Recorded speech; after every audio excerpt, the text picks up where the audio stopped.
Hello, everyone. Welcome to Functionally Enlightened podcast. I'm your host, Dr. Sharon Surita, and today we're thrilled to introduce our special guest, Chris Terzakos.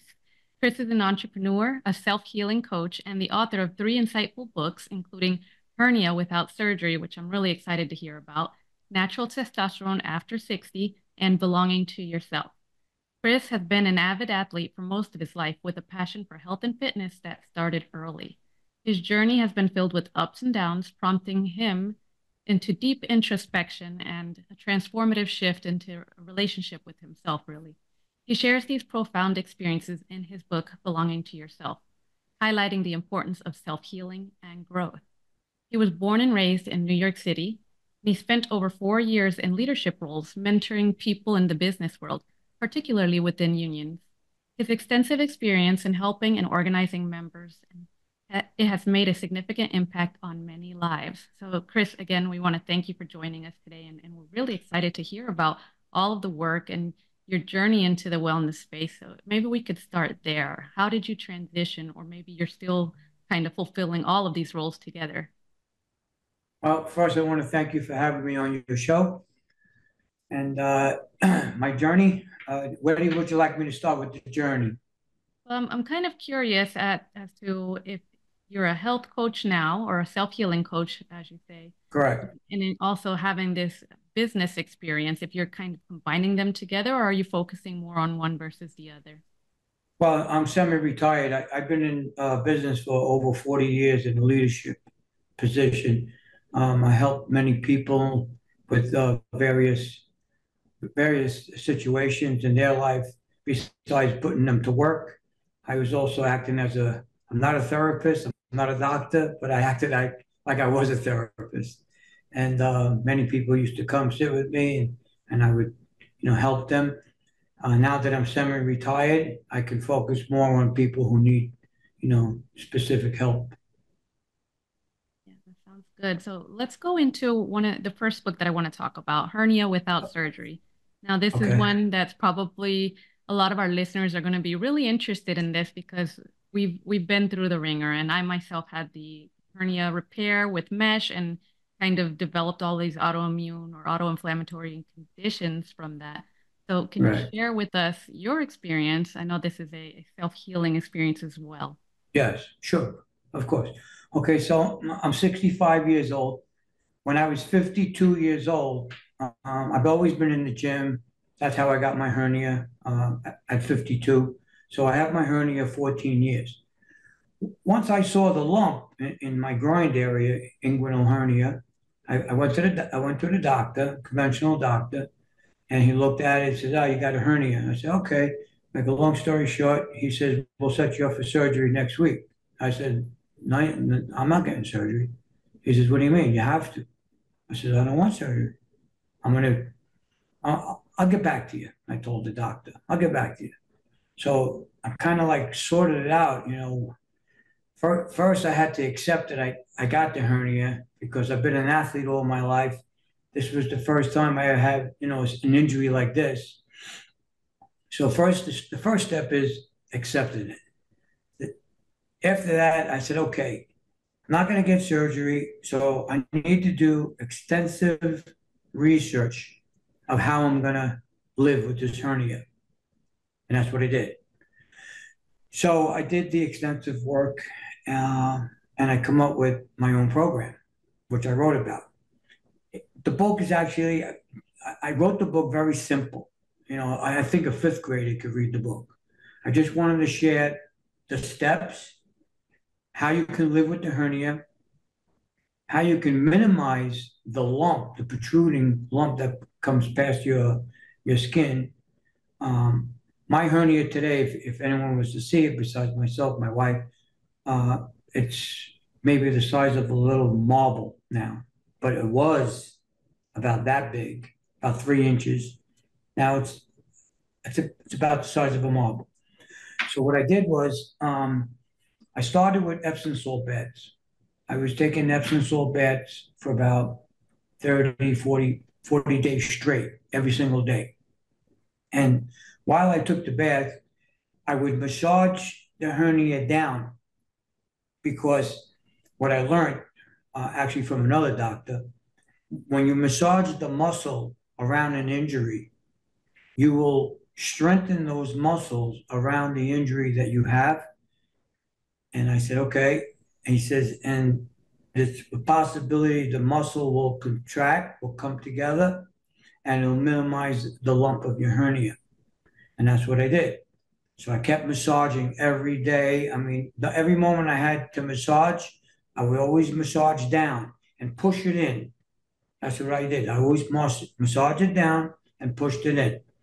Another thing I did was I wore a hernia belt from the moment I woke up in the morning to the moment I went to bed at night. So I wore the hernia belt, I don't know, 17, 18 hours during the day. I would wrap it nice and tight. I actually have a hernia belt here to show you. This is the belt. This here goes against the lump. You wrap it around your waist and you tighten it up nice and tight, because now you're training the hernia. You're pushing it in to train it. This is where you belong. You don't belong out here. You belong in here. So I wore that belt for about 40 to 50 days straight. I mean, and the hernia was looking so good.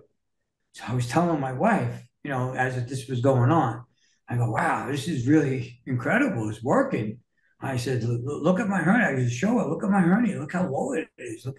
And she was like, yeah, okay, we're going to keep doing it. So that was another thing I did. So the Epsom salt baths, the massaging. I have another item here.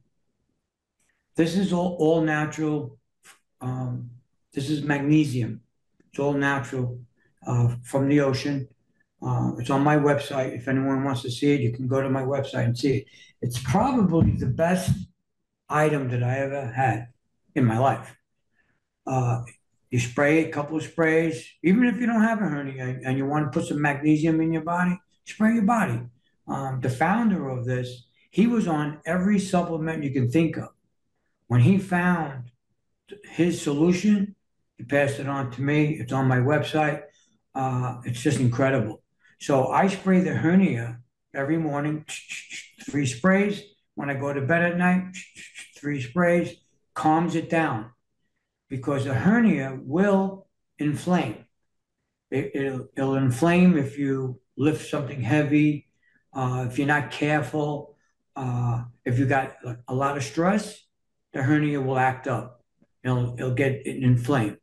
So if it gets inflamed, you could spray it with magnesium, or you could take a magnesium supplement, or you could take some turmeric. So these are the things that will work to prevent the hernia from irritating you or any pain. So if you suffer from a lot of pain, I would recommend you go see a doctor. But if you don't have any pain and you don't want surgery, these are some of the techniques that I do. So it's magnesium, massaging, Epsom salt baths. So 14 years later, which is now, I've been living with a hernia. I go to a gym. I still lift weights. I don't lift the weights that I used to lift because there's no need to.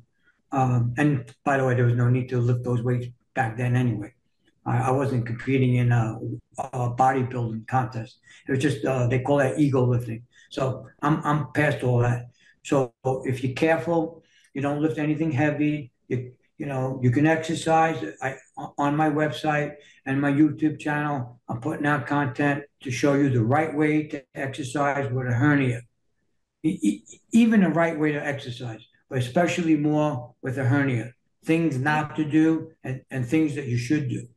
That piece Sure. would be really helpful for our listeners. I know that that's something that's not really discussed. We get referrals to physical therapy, and even sometimes the physical therapists aren't really aware of the limitations or where we should be more careful so that we don't inflame the area, as you say, or cause any other tearing to happen. So that's going to be a really good piece to share with our audience. Sure, yeah. And it's important that, when you do exercise, with what I figured out on my own, because I'm my own person who tries different things.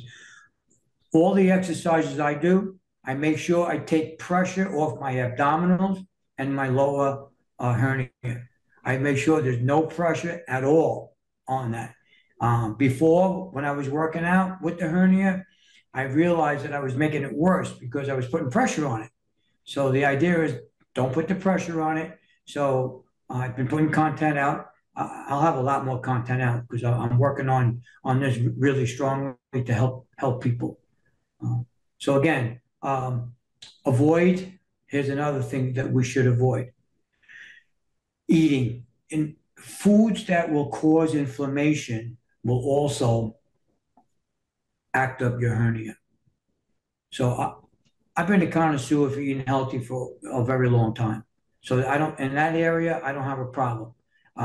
So things that cause inflammation would be dairy, fried foods, just eating unhealthy foods will also disturb the hernia. So try not to eat fried food. Sugar would be number one. If you can eliminate sugar from your life, sugar is the worst thing for you. We all know that today. It's all over YouTube channels. And dairy. So if you can eliminate those three things, fried food, sugar, and dairy, you will release some of the inflammation that's in your body. What are your thoughts on gluten? I know that that's one of the compounds or proteins that we're looking at, and that we see that regardless if someone's celiac or not, it does cause an immune response whenever it's tested, whenever Oh, whole oh, blood is tested. oh, of course, of course. I'm gluten free. Yeah. To answer your question, I don't go near gluten. And then, so we know that sugar definitely that goes along with the blood sugar regulation, or dysregulation, we could call it. But uh, Right. eliminating the sugar, eliminating dairy or other inflammatory foods, and then there's the other components. I know I don't know what the people you work with, but a lot of the people I work with, they have all these sensitivities to different types of foods. So we Yeah. know that there are immune responses depending on if they have this leaky gut, what they call it. Right. So if they have leaky gut and they're developing more and more food sensitivities, they kind of have to navigate that and tame that inflammation. And with a hernia, like you mentioned, it's going to make the symptoms a lot worse if you have an inflamed gut. And we talk about healthy gut, healthy life all the time. Of So course. what are some other things that you do bring into your diet so that you can kind of have that antioxidant effect? Okay. So every morning I drink a glass, I'm going to say between 8 and 10 ounces of homemade aloe vera. I make it myself. So what I do is I buy two plants. You wash them really good, slice them up, put them in a 1 gallon empty bottle or jar, fill it with all the pieces that you cut of the aloe vera, fill it with good water, not water from the sink, and fill it, put it in the refrigerator for about, I'm going to say about 8 hours, or day. Okay. And every morning I pour myself a glass of homemade aloe vera. Now, the reason for it is what you said: gut health, anti-aging, vitamin C, detoxification, antioxidant. It's got so many benefits. So if anyone listening to this podcast, Google it, read up on aloe vera. Make it yourself. Don't buy it in the store because they put things inside of it. This is 100% great for you. Drinking aloe vera. And it doesn't sound like it's too difficult to make. Maybe Oh, is it difficult to source the aloe? no, not at all. Not at all. Um, it, it won't last longer than seven. If you keep it in the refrigerator for 7 days, throw it away. But if you can get it, from day one to day five, and you can drink it and you keep making it, it's incredible. It changed my life. Like I said, I'm 65 years old. I have the insides of a 20-year-old. Everything is running normal on the inside. My body's good on the outside. I have a six pack still. So I'm going to pass this on to people. I hope I inspire you. Um, there's one thing that I want to touch on, Sharon, was uh, was the stress. You got to keep the stress level down, okay? Naturally. If you can't do it naturally, don't go to a pharmacy. I would recommend ashwagandha. This, I'm sure you heard of it, Sharon, but this is great for stress. all natural. Um, it's, from China, old American history. So yeah, Yeah. stress will kill you. That's for sure. Right. So ashwagandha is the taming herb, and then we have maca, which is more the excitatory one, but they're both very good for managing that cortisol response in the body. So Sure. sometimes people do feel wound up, but they have already low cortisol values or cortisol response, we'll say. They're waking up in fatigue because they've been under stress for so long. So It's then true. that's why working with a healthcare practitioner or a holistic practitioner is good because not only can they look at you at your symptoms and evaluate you using clinical correlation, but they can also look at your labs and try to see where the missing pieces are or how Mhm. they can help to rebalance the body. I like that you brought that up. The stress is the main one. Can you Oh, talk to us a little bit about the different forms of stress that we should be really working to kind of balance in our daily life? well, well, one is most people stressed out about paying their bills. You know, maybe their kids, whatever their stress levels are. I mean, I guess traffic would be you get stressed in traffic. Your kids can stress you out. You can have a moment at work if you're working with your boss and he stressed you out, or people just around you. So, you have to make adjustments of how you can eliminate, the stress from your life. So whether it's people causing the stress, then you got to eliminate them from your life. If it's your job, go look for another job, or go work for yourself. If it's paying the bills, you got to figure out how you can make more money or lower the bills. Just certain things you got to figure out on your own how to get around it. You know, I have stress. I don't want to act like I don't have stress. Of course, I have stress, but I know how to manage it. So, ashwagandha is one of them. I don't know if you heard of this. It's called shalachit. This is from India. This is another all natural root, plant based, that will lower the cortisol. Very good. And again, for people, they're wanting to try these. And a lot of people do try and they do the self-treatment, and that's fine, but always be mindful of, other things that you may be taking, also the lifestyle and the diet and the exercise piece. All of those things probably should be above supplementation, but definitely all of it factors in for somebody to be in optimal health. So, Chris, before we move on to another one of your books, I kind of wanted to know when you're using or if you're still using the hernia belt and what other things that you've had to incorporate so as to make sure you don't re-herniate or actually you still do have the hernia so you don't make it any Okay. worse. Yeah. Yeah. Good question. So I don't wear the hernia belt during the day anymore. I don't need to. The only time I wear the hernia belt is when I go to the gym. So I go to the gym 4 or 5 days a week. I take 2 days off. The hernia belt is nice and tight. I make sure, do I need it at the gym? I'm going to say, yes, I do. Is when you think you don't need it, is when you're going to injure yourself again. So if you have a hernia and you're exercising, I strongly recommend, just for safety reasons, put the belt on. There's no harm. It's like a guy that puts a belt around his back so he doesn't pull his back out. It's the same thing. It's not a big deal. Just put the belt on just for safety precautions. When you're done with your exercise at the gym, you go home, you take the belt off. It's very simple.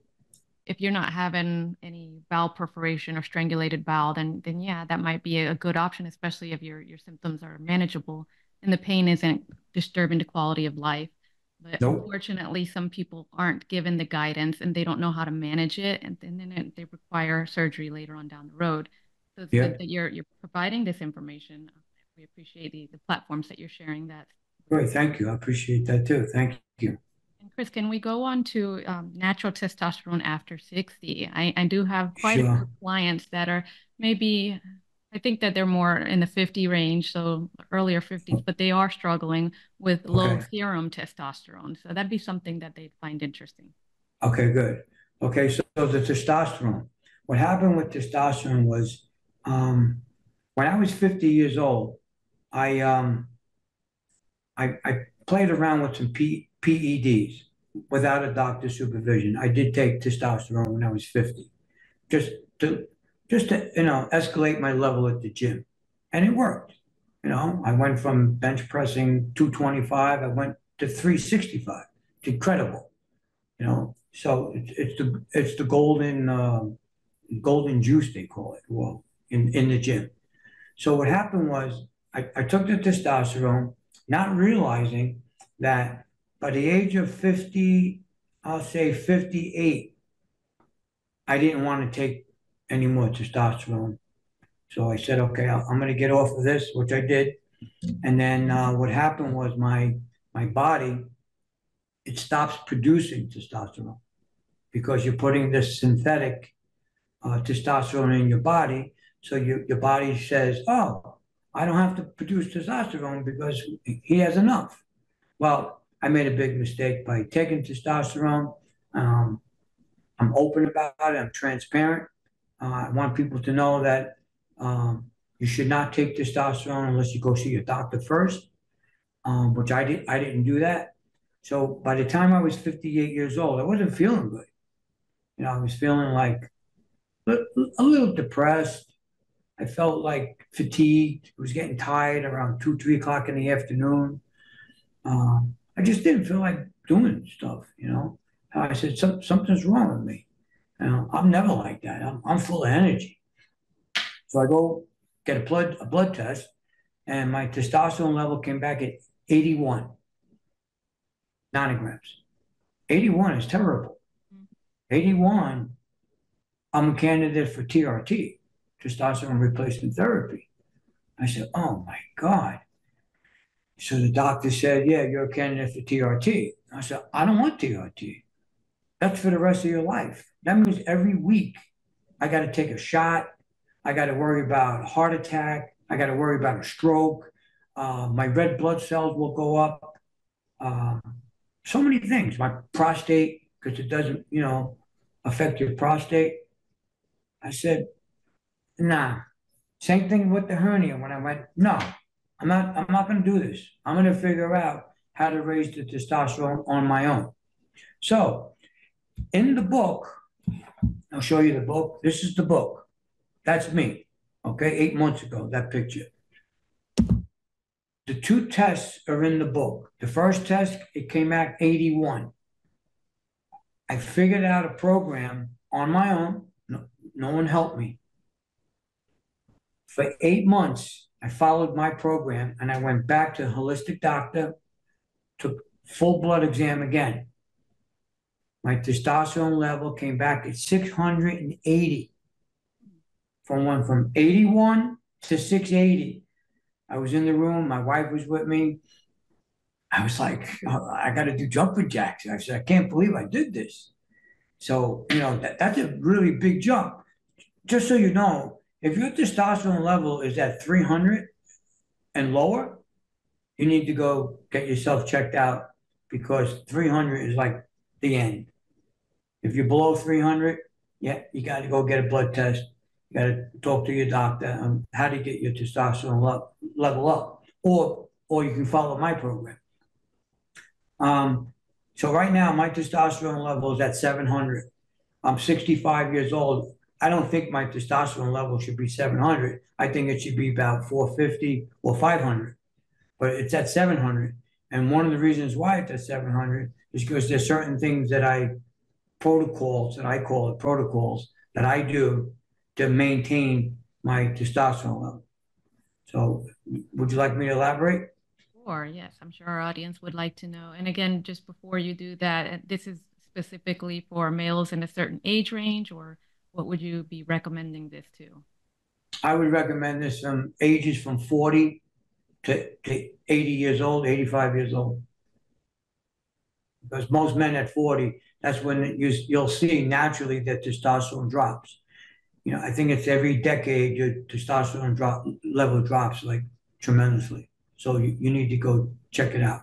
So from 40 years old, 50, 60, 70, even 80-year-olds, if you want, I'll share with you some of the steps that I mentioned in my book. One of the steps is I work on prevention a lot, things not to do. Because if you work on things not to do, that'll raise your testosterone naturally. So one thing that I really don't never do is I eat sugar. And I'll explain to you what sugar does to testosterone. Sugar raises insulin. Insulin is one of the key blockers of testosterone. Your body won't produce testosterone if your insulin level is super high. So you just shut down your productive system of testosterone. So you got to eliminate the cakes, the cookies, the sugar in your coffee or tea. You got to eliminate the sugar. So that's one step. The other step is we're going to go back to stress. Cortisol is a hormone. Cortisol is related to stress. It's a stress hormone. So you got to find out what's the best way I can lower my stress level. Because once the stress goes up, testosterone shuts down. So these are the things that I focus on to keep my production of testosterone afloat.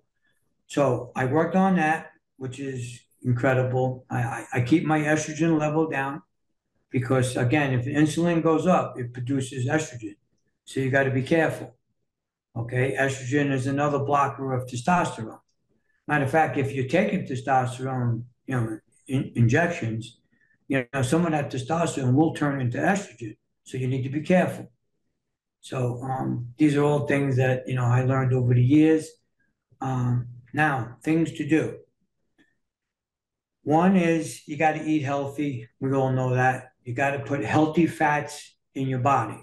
What are healthy fats? Brazilian nuts, pumpkin seeds, wild caught salmon only, not farm fed, wild caught.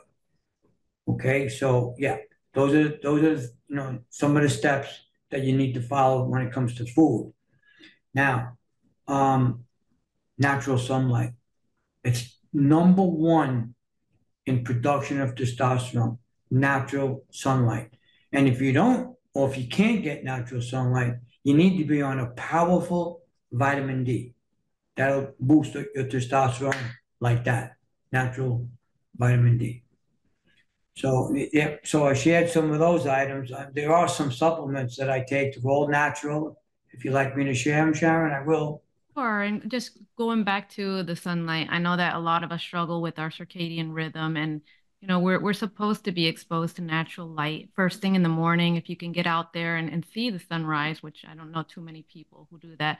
I'm awake at 5 in the morning. So instead of natural sunlight, I have a sun lamp that kind of mimics it at a 10,000 lux minimum, I think. Okay. So I use that, but of course, I try to make it a point to get certain amounts of time outside without sunblock, getting all of the exposure that I can, and then Mm-hmm. just kind of being mindful not to get sunburned in the process. But Yeah, yeah, getting exactly. that sunlight is going to help regulate our circadian rhythm. And the same thing with nighttime. As the sun is setting, make sure to dim your lights, use blue light blockers if you're still on using computers and stuff like that, because Mm-hmm. that does help regulate our cortisol and melatonin production as well. So I Right, appreciate that piece. Yeah. right. And you were going to talk to us again about some of the supplements. Is it a vitamin D3 with K2 kind of combination? Yeah, yes, exactly. Vitamin D3. I take 10,000 IUs a day. So that's what I do. Do you need 10,000 IUs a day? All depends. After you get your blood exam, you need to check it out. I take, because I'm 65, I take 10,000 IUs. If you're younger and your testosterone's around 450, 500, you need 5,000 IUs. That's what I would recommend, 5,000 IUs. But if you need the help that I needed, I'm on 10,000 IUs a day, 5 days a week, 2 days off. Right. Can you explain why you do this cycle like that, 5 days on, 2 days off? I do that with everything I do. It's just something that I do. Same thing, I do it with omega-3. 5 days on, 2 days off, Yeah. omega-3. I do that with every supplement that I take. It's 5 days on, 2 days off. Yeah, I think that kind of makes sense because even supplements can be a stressor on our liver and kidneys. So we have to give our organ systems a little break, even though, the vitamins are needed in our body to manufacture and to be able to shuttle around the nutrients wherever we need them to go. So yeah, for sure. I know with the adaptogens like the ashwagandha, it's also recommended not to stay on them long term. So by Correct. doing that kind of cyclical dosage, that might alleviate that issue that's coming up. Correct. Correct. You're right. 100%. So a lot of our listeners will take that, and then it's always important to make sure you are checking your vitamin D serum in the labs. There's optimal ranges, and then there's the Western medicine ranges. I like to see between 50 and 80 in there, but again, Hmm. it's really dependent on how the person is feeling and making sure that all the cofactors are there as well. So Right. Chris, would you like to talk to us about your other book? This one is more of a personal nature. Does it take a deep dive into Yeah, to here's the cover. Belonging to Yourself is a memoir about my life since I was a child. So that was a tough book to write. Man, my God, that was a tough book to write because when I first started writing the book, I said to my wife, I said, "My God, who would want this life?" She looked at me and said, "You have this life. If you didn't have this life, you wouldn't be the person you are today." So I started crying when I heard that. And I said, "You're right. I wouldn't be the person who I am today." So she goes, "No, finish writing the book. You have to write this book." And I did. She pushed me to write the book about my life. I think it's chapter 16 in that book. Biggest betrayal of my life came from a family member. I'm curious. So, How do was you that? end? I'm curious how you end a book like that where you're kind of going through emotions, and I'm sure there's highlights in there too. But how are you going to end that book? Well, I end the book by all the steps that you need to do when you're faced with all these adversities in life and losses and traumas. I explain how to get through it. Always be always have gratitude. Be gratitude, that you're here. I'm grateful that I'm here talking to you now. Just have gratitude. Set goals for yourself. Learn to love yourself first before you can love somebody else. I've always I always loved you first. I never loved myself first. I would love you first. But yeah, just it takes some swinging away to learn what I have learned in life. Yes, You I know, do believe a lot of our listeners probably have experienced that themselves. They got the type A personality where they have that drive, that go get 'em type of thing where you have to set your goals, you stick to them, you have to achieve them, and if you don't, you beat yourself up about it. But I think right, it takes a lot of um, rep repetition, we'll say, because we just don't learn. We just want to keep going in that mode. We feel like if we're not producing, we're not worthy. And then, like you said, when you endure so much, you finally have to take a step back and you have to prioritize. You have to realize you are worthy no matter what. Like I don't know if you're a spiritual person, but I'm very spiritual. I'm very spiritual.